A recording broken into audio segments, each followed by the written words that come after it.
அந்த பேர் வச்சிருக்கிறவர் அச்சுனு தும்முனாவே தலைப்புச் செய்தியா போடுற ஊரு நம்ம ஊரு. அப்படி இருக்க அவரோட படத்தோட போஸ்டர், அந்த படத்துக்கு பூஜை போட்ட ஸ்டில்ஸ்னு பல விஷயம் கிடைச்சிருக்கு.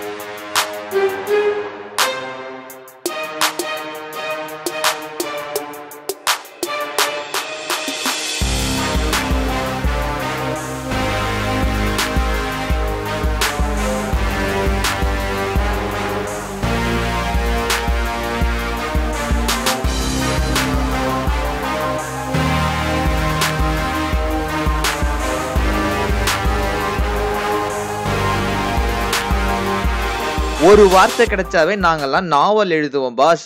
இவ்ளோ விஷயம் கிடைச்சிருக்கு. கபாலி படத்தோட கதை என்னவா இருக்கும்? போட்டோஸ பார்த்த வரைக்கும் தலைவர் ஒரு டான்னு தெரியுது பாஸ். சால்ட் அண்ட் பெப்பர் லுக்கு, கோட்டு சூட்டு பூட்டுன்னு போட்டு தெறிக்க விடுறாரு.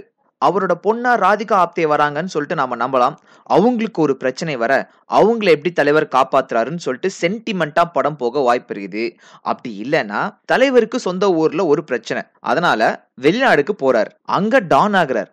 ஆனா சொந்த ஊர் தானே சொர்க்கம், அங்க நினை காமிக்கிறா அப்படின்னு சிங்கம் மாதிரி வந்து இறங்குறாரு, அடிச்சு தம்சம் பண்றாரு. இது கூட கதையா இருக்கலாம். இப்படி ரெண்டுமே இல்லைன்னா ஒரு மிகப்பெரிய சாம்ராஜ்யம், சாம்ராஜ்யத்தோட டான் நம்ம தலைவர், அந்த சாம்ராஜ்யத்துக்கு ஒரு ஆபத்து, அதை எப்படி தீர்த்து வைக்கிறாரு, இதையும் நம்ம பா ரஞ்சித் சொல்லியிருக்கலாம். பாஷா படத்துல பாத்தீங்கன்னா தலைவருக்கு என்னதான் ரோல் வெயிட்டா இருந்தாலும் அவர் போட்டிருக்கிற கோட்டு சூட்டு பூட்டி அவரோட வெயிட்டா இருக்கும்.